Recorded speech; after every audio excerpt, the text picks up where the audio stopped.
This is from Likkutei Sikhs, Volume 10, and it's the second Sikha on Parshat BEREISHIT. Before we start, I just want to explain a concept in Chassidus, which is background music before we start on the Sikha itself. We have a concept of what's called Rotzen, which is makif, and Rotzen, which is panemius. I'll explain those two terms. Rotzen means will. So we learn that as human beings, and no doubt the therapists have caught up with this, but we learn that as human beings we have various levels, like an onion, to rotzen, to will. So you have the outer levels, which is makif, which is surrounding, and then you have each level goes more and more panemius, more and more internal. For example, let's say that you see a lawyer rushing to the train, and you say, "What's the hurry?" And he says, "Well, I've got to get the train to get to my office because I'm in court in XYZ." So you ask him, "What's your motive for rushing?" His motive for rushing is to be at court on time. But really, his motive for rushing isn't to be in court on time. Really, his motive for rushing is that he doesn't want to lose a client, he doesn't want to lose money. But really, it's not that he doesn't want to lose a client and he doesn't want to lose money. He wants to be successful as a lawyer. But he doesn't really want to be successful as a lawyer. He wants to make money to feed his wife and children. So you get layer after layer after layer of rotzen, of will, which cascades down one after the other and is more and more important, because at the end of the day, really, the only reason this guy works is to earn money to feed his wife and children and have a good life. And so everything else is more chitzonius than that. The rushing, the not wanting to be late, all of those things are surrounding rotzen. Now, what the Rebbe is going to be explaining tonight is I'm going to be trying to explain what the Rebbe is teaching us in this Sikha, is that Hashem sets up this contrast of rotzen from the very beginning of this Sikha. Now, let me just, sorry, I've gone too far. Let me go back a bit. We are at the end of Sukkot. Tomorrow night, as everybody knows, is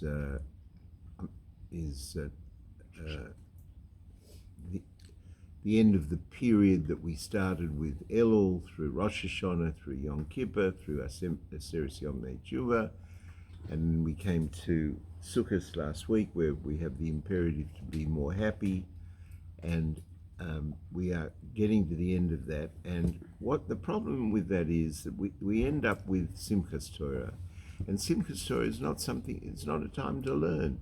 SIMCHAT TORAH is a time to dance. We take the Sefer Torah, we don't even open it, we keep it closed, and we dance with it. So to learn Torah about SIMCHAT TORAH is although we do it many years, it's in a way, it's a bit of a self-contradiction.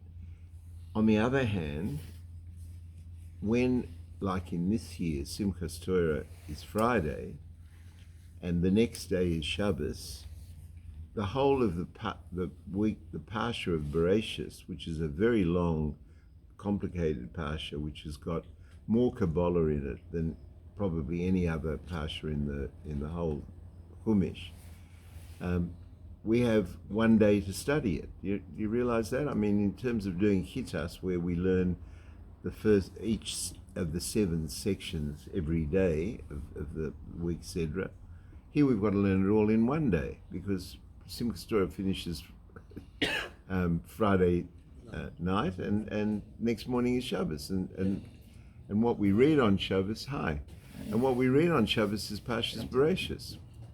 So we, year after year, Parshas BEREISHIT gets neglected and left out, and there are some sikhas that the Rebbe has developed from Parshas BEREISHIT that it's just criminal not to go through.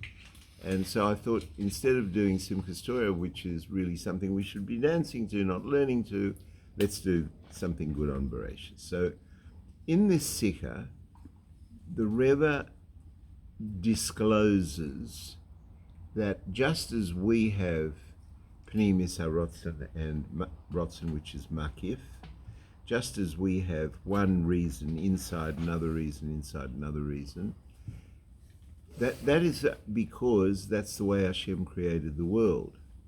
And when we live our lives, we have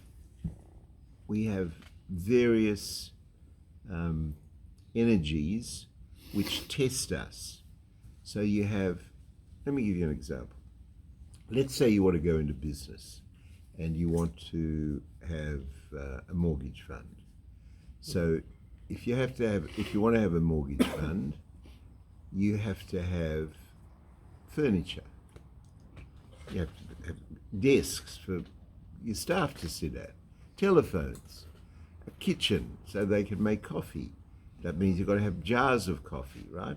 Disposable cups, whatever it.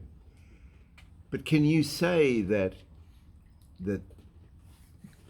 you have that's your business? You can't say that that's your business. You need it as an adjunct to your business, but your business is really about something else. So what's your business really about? Well, then you've got to get lenders, and you've got to get borrowers, and you've got to have a mortgage fund. But is that really what it's about? It's not really about that. Really, it's about the fact that you want to have a business and make money. So each level of your rotzen, of your will, has a deeper and deeper and deeper level. And the amazing question that the Rebbe leaves at our feet in this sikha is, where do you stand in that, in your life? Where does each of us stand? At how superficial a life are you prepared to live? How much of a superficial rotzen are you? So you're going to need cars, you're going to need food, you're going to need accommodation, you're going to need clothing, you're going to need. But is that really what your life is going to be about? And for most people, let me tell you, it is. Because most people don't get past that. They don't really get to what the tachlis of their life is really about.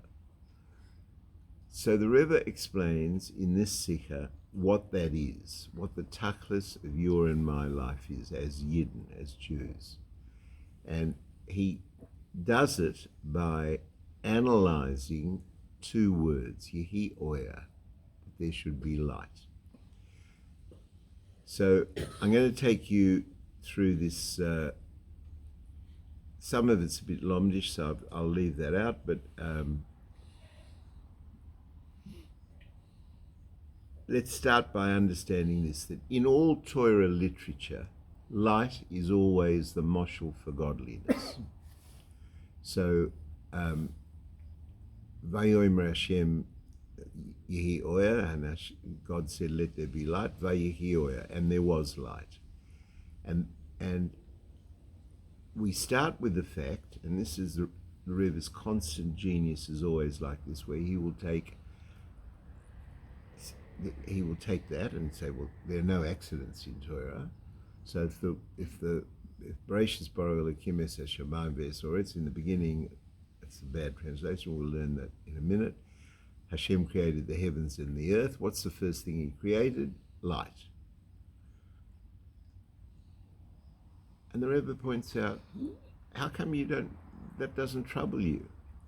How come it doesn't trouble you that the first thing he created was light? Why would you create light? What's light for? Light is to illuminate for a recipient, correct? What's the point of having light if there's no one to appreciate the illumination? So you would think that Hashem would create mankind first and then the light. Or, okay, you don't go as far as mankind, the animals, so that they could see, the trees, so that they could grow. But what's the first thing in creation? Light. And then all the commentaries explain that Hashem took that light and hid it. You've seen that in the commentaries? Took that light and hid it for tzaddikim. Now,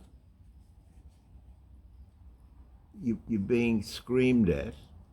Why would Hashem create light when there's no one to benefit from the light, and then having created the light, hide it? What's that mean? And hide it why? Why would he hide it? So,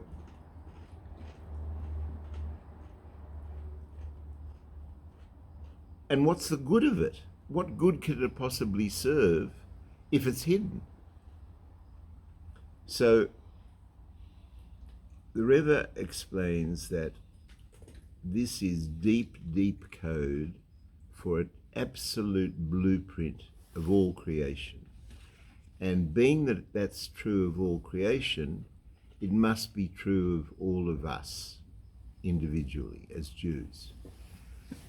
So whatever the dynamic is, Hasidus, which is the secret side of Torah, which is the non-revealed part of Torah, if you learn it, it opens a set of perspectives for you which are simply not available at the ordinary pshat level. So let's do it like this. We're going back to the main business and the desks and the telephone and the coffee machine. When it says that Hashem created light first, it means that light is the absolute fundamental purpose of creating the world. So where this is going, I'll just give you where the goalposts are. Where this is going is that we know that Hashem, we have this vexed question. Why did Hashem create the world? Why? What did he need it for? Hashem is infinite, all-powerful, all-everything. What does he need a limited world for? And what does he need humanity for? Why would you create humanity? And if you want to question how brilliantly that creation is constructed and how much trouble, in inverted commas, he must have gone, you just have to study any part of our body, our digestive system, our eyes, our ears, our nose, the bodily fluids that we have, the system of veins and arteries and a heart that's beating, and it's mind-boggling. And most of it, which we stupidly think we control, we don't control it all. You don't control it. You do control how you think, but you don't control how you pump blood, and you don't control how you digest, and you don't control which way your hairs on your arms or legs blow in the wind. You don't control any of that. And we all know of people, my father-in-law, bless his memory, he lived to be 97. He lived 97 vigorous years. He ate his diet was one of the world's health diets. He had cake for breakfast, cake for lunch, and cake for dinner. And in between, when he went for coffee, he used to take those packets of sugar, tear the top off, and pour it in. And that was his diet. He lived to be 97. And then there was this guy, we've got a guy in our shul who's married to a woman whose husband was Olympic fit. He used to run in the Sydney to surf. He dropped dead at 42, jogging in Bondi Junction. Heart attack. Huh? He have a heart attack. Yeah. So we really have very little idea of what's going on, and one of the things, it's very hard to see the business for the furniture. So it depends where you're looking. If you're running the business, then you understand that the furniture is secondary. But if you come to the office and you don't know anything about a mortgage fund and you're just there to escort your whoever it is, then you're looking around the room, it must be a good business because they've got nice paintings, or it must be a good business because they've got, I like the colour of the desks, But is that the real thing? It's not the real thing. So in the Sikha, the Rebbe first goes to why Hashem needed to create the world at all. Why? What for? So, and the answer to that, Al-Pi Chabad Hasidus, is that he wanted a dira b'taktonim. We've learned this phrase very often. He wanted a dwelling place in the lowest possible world. What's the lowest possible world? It's the world where godliness is revealed the least. And the godliness is revealed the least in physicality. The more physical, the less godliness is revealed. So, but his motive, his intention, his desire was to create a situation where his presence was impossible, because God is infinite. How can you have infinity fit into physicality, which is finite? And Hashem designed this whole construct of life, planetary systems, galaxies, 400 billion galaxies is the current scientific thought of the size of just mind-boggling. With 400 billion galaxies, I'm not talking about planets or stars, or 400 billion galaxies, not even, anyway. So all of that, for what? So the answer that we have in Chabad Hasidus is that Hashem wanted a dira b'taktonim. Now, a dwelling place in that physicality, an impossibility to reveal himself in the physical. Now, he didn't want to, he could do anything he wants, but that's not the game. The game he gave to humanity, to reveal his presence in Gashmis, in physicality. So now the Rebbe explains at length what it means that the first thing that he did was to create light, and Vayehi Oyer, and there was light. What's that mean? That's God's presence. God's presence is always code. The word light is always code for God's presence. It says, for example, and Hashem saw that it was good, and good and godliness and light, they're the three synonymous words that go together. So when Hashem created the world, the first thing was his presence. Now, that's not the game. The game is that humanity has to reveal his presence in physicality. So he hid it. He took it away. Now all of a sudden the Medrashim begin to make sense, that He took it away and secreted it for the future, for when. And what is the future? When Mashiach comes. Why when Mashiach comes? Because then there'll be a precipitation of godliness in physicality, which is obvious and palpable. So you get the very first part of creation is light, creating of light. But we can't get at that light. And then the Rebbe explains this. Let's say you want to build a house, or you want to make a cake. Let's take building. Let's do the cake first, and then the house, because the cake's easier. You want to bake a cake. I say to you, Ronin, forget about tennis. Tonight, instead of tennis, you've got to make a cake. Why? Because your grandchild wants a cake, and he wants you to bake the cake. So what happens? You picture the cake you're going to try and make, right? I don't know whether you're a good baker or not. I wouldn't know what I'm talking about. So Good bite. huh? No, you're not allowed to go Easy by. way out. You've got to make the cake. So what you do is you picture the cake. It's going to be chocolate in the shape of a tennis racket, That's it.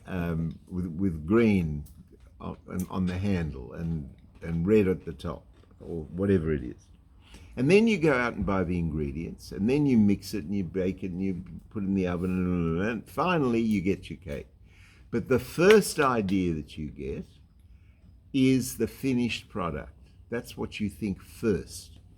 When you create something in your mind, when I create something in my mind, you create the end product first. I don't know if you've ever thought about that, but that's what happens. You always do.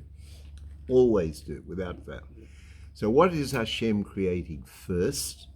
The end product. What's the end product? His light being revealed.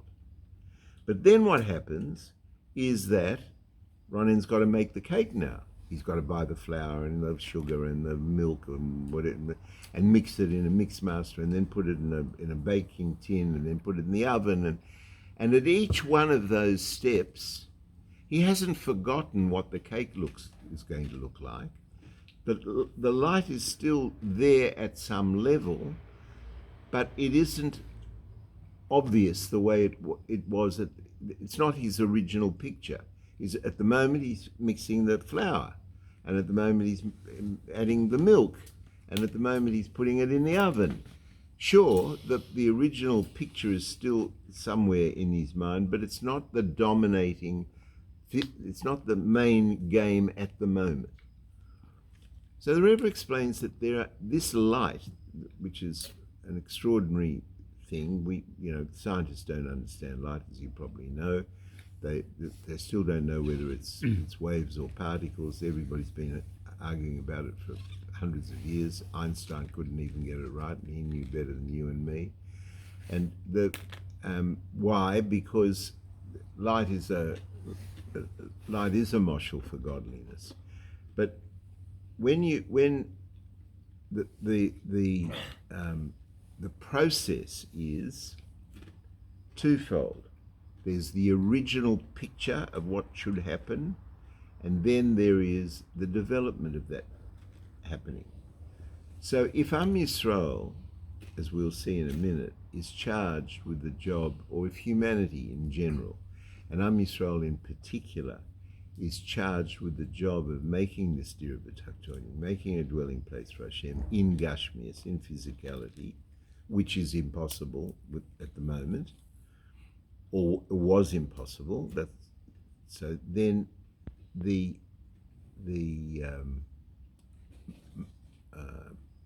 the word for moshel in the allegory for that is the original light, which is the end product, and then the process. And what's the process? The process is you and me living generation after generation, Am Yisrael Chai, and we are learning Torah and doing mitzvahs, and that is the methodology of baking the cake. With the knowledge in the back of our mind that the purpose of that is to get to the picture of the cake you had in the first place. The light. You know, in the middle of the Sikha, the Rebbe goes on a bit of a detour, which I won't take you through because it'll take us too long, but I'll just tell you for the sake of completeness that the Rebbe takes this thing on the gematria of the word light is described in the Zohar as having the same gematria, Oya, has the same numerology as the word Roz, which means a mystery or a hint or something that is alluded to. Right? And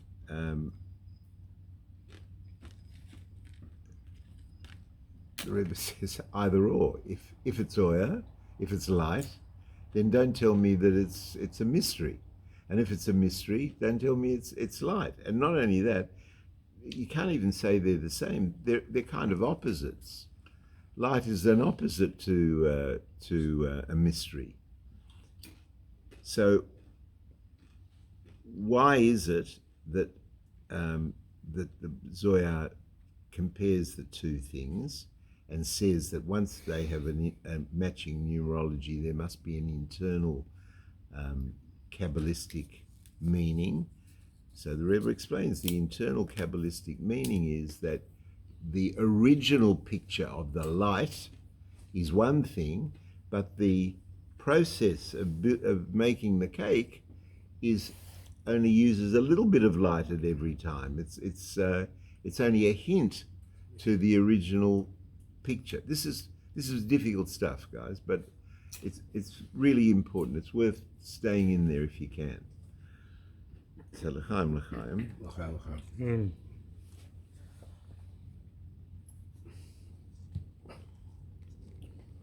So the pattern that the Rebbe is describing is mission statement. That has to be put away. Now the practical business of realizing that mission statement has to happen. And that process, the details of construction, let's say you're building a house. You're building a house, you how does that work? Let's pretend we do that instead of the cake.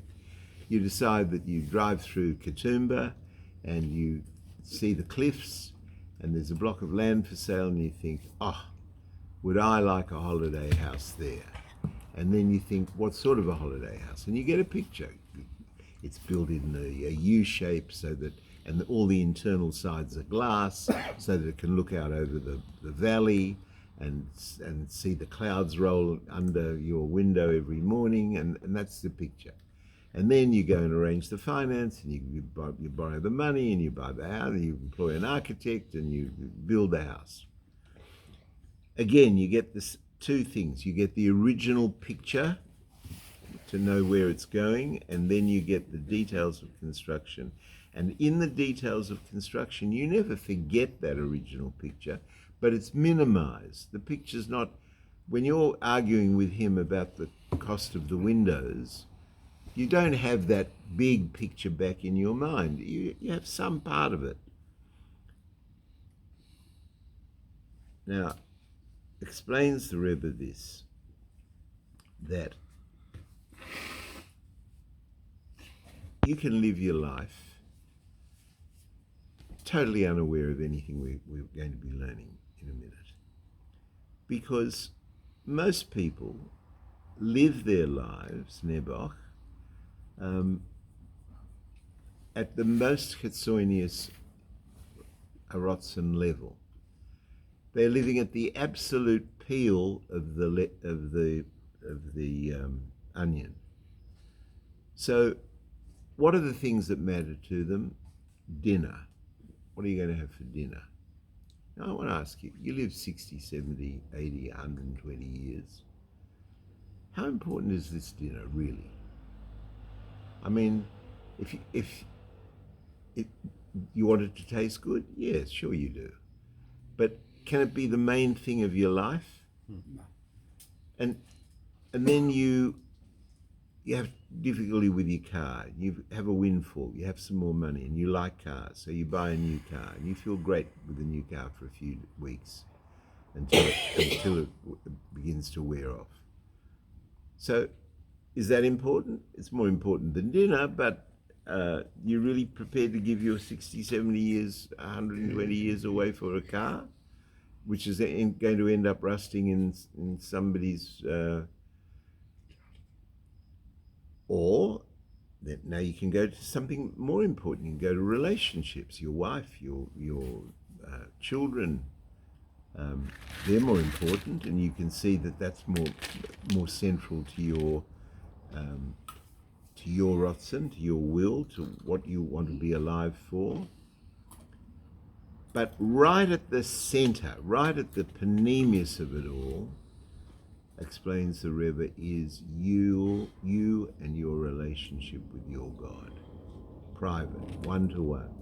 That is the center of a Jew's life. That's the absolute panemius of his Ratzon. His private relationship with his God.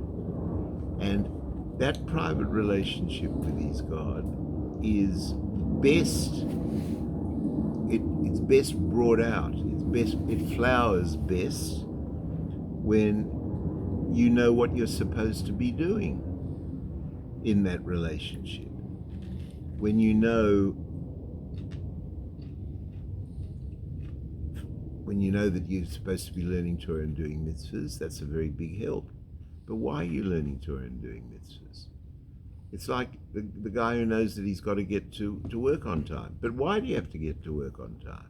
Why do we have to learn Torah and do mitzvahs? And ultimately, the answer to that is that it's in order to make the Dira B'Tachtonim, to make the dwelling place for Hashem in this world. And that dwelling place for Hashem in this world means to bring light into darkness. And we live in great darkness.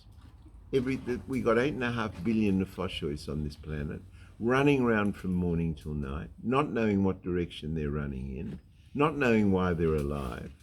Don't forget, we don't get born, we're not born with a manual. We're the only creatures on earth that don't understand their purpose. Ants understand their purpose, bees understand their purpose, animals understand their purpose, plants understand their purpose. We don't. We haven't got a clue. We get up in the morning and run around all day and go to bed at night, and we hope we've solved this problem and that problem and that problem. And where do these problems fit into the real base of why you're alive? So the Rebbe is explaining in this that the real base of why you're alive is that original picture of the cake, the original picture of the house in the Blue Mountains, which came into your mind. That's what came into Hashem's mind, as it were, that the first thing that he wanted was to make a world into which light would be introduced. And the darkness would be dispelled by that light. And that darkness which is being dispelled by that light is dispelled through a methodology. That methodology is for Jews to learn Torah and do mitzvahs, and to live lives which are lives of moral imperatives. That you look at a Jew and you say, there goes a moral imperative. There goes a man that doesn't lie and doesn't cheat and doesn't do bad and doesn't talk lashon hara and doesn't all the things that all of us do, that we've all said al-chet for 8 times on Yom Kippur, on that incredible list. But the reality is that the real game is to learn Torah and do mitzvahs in order for us to build that original vision, in order for that original vision to be precipitated into the final product. And what's the final product? The final product is the light, to bring light into darkness. Now, when a Jew learns Torah, he learns about this dynamic. And truthfully, if the dynamic is learned well enough, a Jew's not going to forget that he's got that mission. But what he is going to be troubled by is that mission is going to be confused by all the superficial Chitzonis matters that he's going to be confronted with. So let's understand that. We have a piece of Torah from the Tzemach Tzedek, the third Lubavitcher Rebbe, who discloses that this Al-Pi Kabbalah, that the sole purpose of a neshama's yerida into a guf, I'll translate that for the tape, the sole reason for the descent of a soul into a body for the 80, 120 years is to deal with nisyonis, to deal with tests, challenges. And the way in which a Jew deals with those challenges is the construction of the Dira B'Tachtonim, his contribution, to the construction of the Dira B'Tachtonim. That's and the tools that he needs to do that is the Torah that he learns from the mitzvahs that he does. So,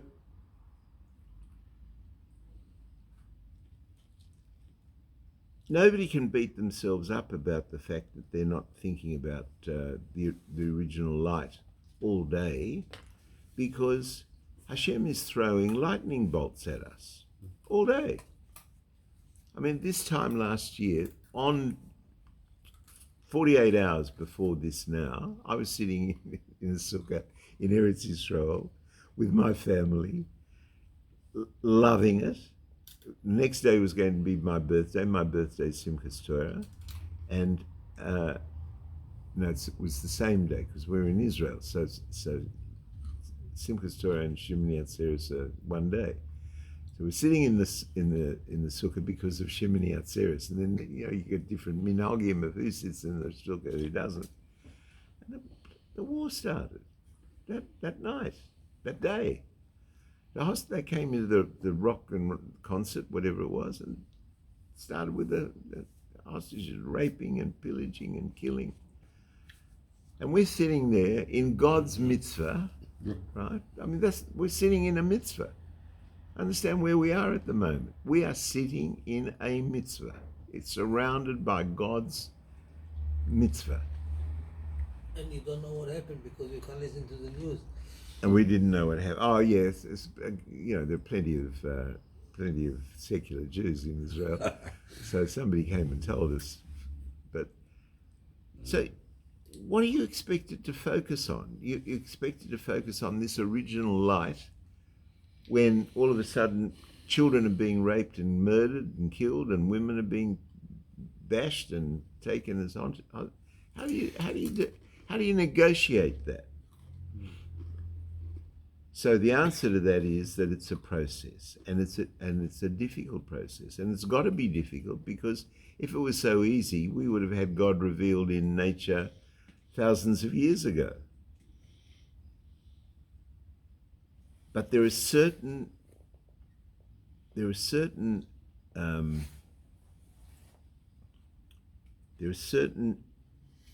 guidelines. There are certain railings to hold on to, and those railings are there to guide us in the darkness. What's the darkness? The darkness is, for example, when that war broke out a year ago. I mean, I can tell you now, I know a lot of rabbis, right? You know, in the world at the moment, you know, one of the big issues that Rabbonim have with their congregations, what are they going to do on Simchas Torah? Are they going to dance? Should Am Yisrael be dancing at the moment, with our nation being carved up? You know, the state, I mean, I don't need to tell you, I've got a son in Israel. You know, the economy, we're not winning this war yet. We're nowhere near it. The Israel's being bled to death.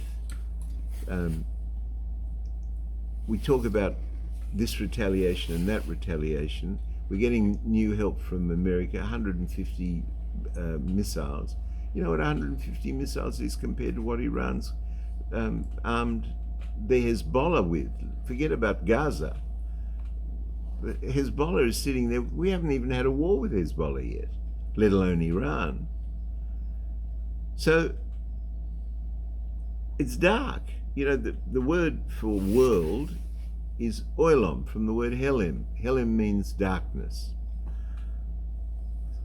So we are standing by and we are witnessing a whole lot of things which distract you from the main game.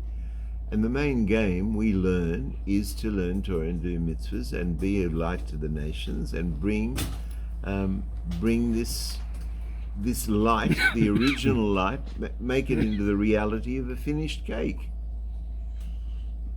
And how do you do that? It's very difficult if the tests are so huge, and they're huge.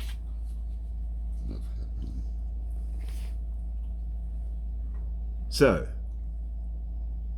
the Rebbe tells us how. He says, we're partners with God in creation. What does that mean? It means that we have to emulate what Hashem does. So we get up in the morning, we're a new person. It's a new day. You're a new person.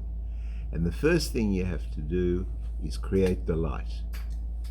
And then you're not going to be able to spend the day in that light. You're going to spend the day with all the little jobs that you've got to do, and those little jobs will carry the light because you're doing them in an honest way, in a way of integrity, in a way of moral rectitude, and you'll be an example to other people, and you'll be doing acts of goodness and kindness, and that is progressively going to work through the day. But you start the day with the light. So you get up in the morning, you wash Nagelwasser, Moide Ani, and you daven and learn, and then you go out to work and engage in the world. But the pattern remains the same, that you start with the perspective of the light. How are you going to be the best man you can possibly be? And the best man that you can possibly be has nothing to do with the popular notions of what's the best man. It's not the guy who runs the fastest or earns the most money or goes to Rookwood with the most toys. It's the Jew who lives his life as a Jew, overcoming all the nisyonis, all the challenges and difficulties that are put before him. And what happens, says the Rebbe, if you say, well, it's too hard? I get lost. I get lost because I don't see what the steps to making the cake are. A whole lot of things have come in the way. They've gotten in the way. War's been declared in Israel all of a sudden. All of a sudden, the country that people sacrifice for so much is under very severe threat. What do we do with that? So the Rebbe reiterates a very important principle that we have, that Hashem never tests you beyond the capacity to carry the load. It's a fundamental principle in Torah that the camel is not laden beyond its capacity to carry the load. So if you are confronted with a test, if I'm confronted with a test, you can be absolutely certain that you have the tools and the wherewithal and the inner abilities to deal with that test. Otherwise you wouldn't get it. Hashem wouldn't give it to you. Why? Because if he did, he'd be a sadist. What's the point of giving somebody a test that they have no chance to fix? You've got to be able to fix it. So if it's happening to you, then you know that you have the resources to deal with it. And the guy that goes to bed and covers his head under the doona and has a nervous breakdown, ultimately is having that happen because he doesn't understand this, doesn't have a munah in Hashem as a matter of das. He doesn't get it. It's not a criticism. Nobody's taught him. He hasn't spent hours in the spiritual gym flexing these muscles and growing these muscles, these spiritual muscles. But the mere fact that a man is tested, and you know, I used to have a teacher who I'm sure you remember him, Rabbi Leshus. You remember Rabbi Leshus? Of course you do. And Rabbi Leshus was very fond of saying that, you know, that you meet a guy who's handsome and rich, married to a beautiful woman. He has 2 houses in Sydney and 1 in the snow, and he drives a Bentley, and life's really good for him, you know. He said, this man has a tiny neshama. You've got to understand, he has no koyach to fight anything. Otherwise Hashem wouldn't give him so few tests. And then you get a poor guy who's unhealthy, who's sick and poor and constantly being bashed around by the vicissitudes of life. Rabbi Leshus said, know that man has a mighty neshama. And if you think you're better than that guy, the tramp who can't put 1 foot right, you got to know that you just don't get it. If you're so much better off than him, it's because he has the koyach to deal with it and you don't.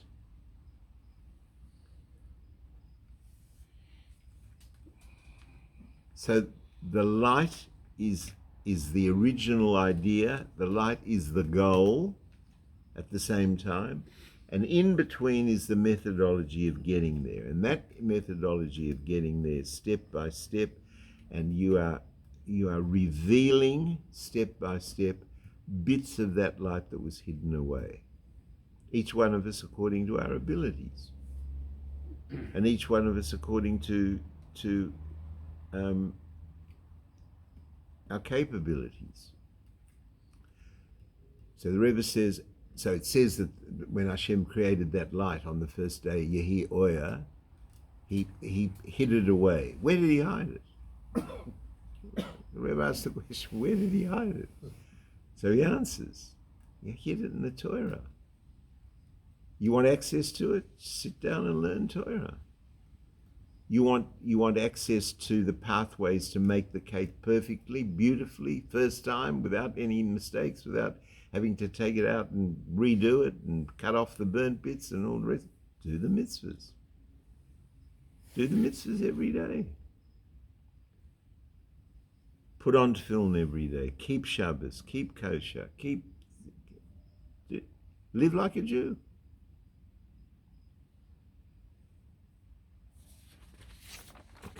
L'chaim.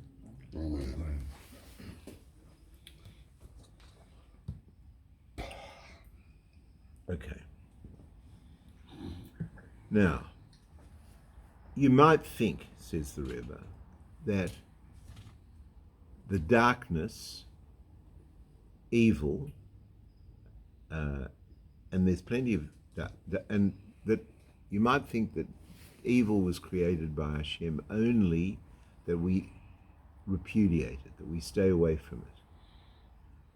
And the Rebbe says that isn't true. That isn't true, that the evil has a positive in itself. What's the positive? Its potential to be converted to good. And the main business of bringing this light, of revealing this light, is changing dark into light, changing evil into good. And that's the value of the darkness. I'm going to repeat something I said in one of the shiurim in the run-up to Rosh Hashanah. It's very deep, and it's really mind-bogglingly clever and exciting. You know, when everybody knows the story of the snare, of the burning bush, that Moshe Rabbeinu is told by God that he's going to take Am Yisrael out of Mitzrayim, and going to bring him wonders, and he'll see miracles. And Moshe sees that the snare is on fire, that the bush is on fire, and it's not being consumed. So he doesn't understand what's going on, and Hashem offers to show, and Hashem explains that this is the history of Am Yisrael, and the history of Am Yisrael is that we will be burning, but we will not be consumed. We're going to have a very tough time through it all, but we'll never be consumed. And Moshe Rabbeinu is very upset, and Hashem says, well, come and have a look at the snare, and you'll see why I'm doing what I'm doing. And Moshe Rabbeinu runs away, and he refuses to look. And it's explained that why did he run away? Because he didn't want to understand. He didn't want to understand why evil is good. He didn't want to understand why there's a cancer ward in Prince of Wales Hospital for children. He didn't want to understand why our hostages had to be taken and butchered and murdered and raped and pillaged. And who wants to understand that? And if you, God, tell us that it is for the good, that doesn't help. And what Moshe was saying to God was, you want me to be a soldier to bring light to darkness. You want me to be a soldier to fight evil. If you want me to be a soldier to fight evil, I've got to hate it, not understand it. So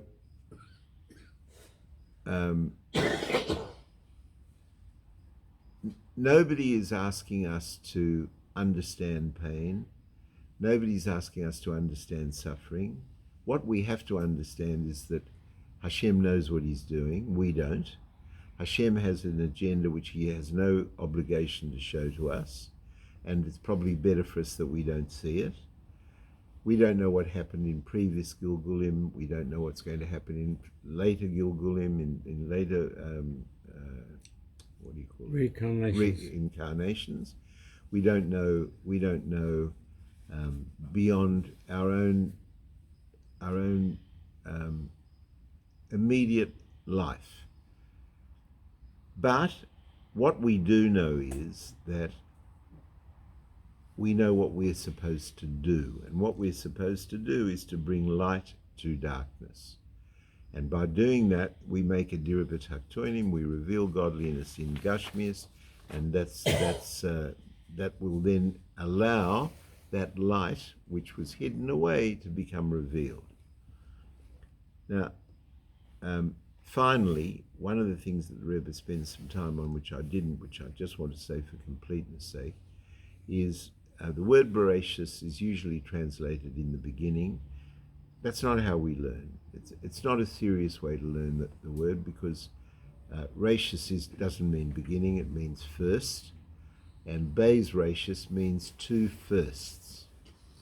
So we learn in both Rashi and in Chassidus, we learn that these two firsts are Am Yisrael and the Torah. In other words, before light was created, before there was any creation, there was the Neshamas Yisrael, and there was Hashem's wisdom as his Torah. And we are empowered by accessing, and that's why the world was created. The world was created for Am Yisrael to bring that light, Yehi Oya, into palpable everyday existence. And that can only be done step by step by accessing that original purpose, by each Jew learning Torah and doing mitzvahs to the extent that he can. And obviously, if a person is brought up in Bnei Brak from the age of 3, by the time he's 5, he's Baki in Mishnah, and by the time he's 13, he's Baki in Gemara. He's got different sets of responsibilities to Kremnizer, who 50 years ago didn't know what Yom Kippur was.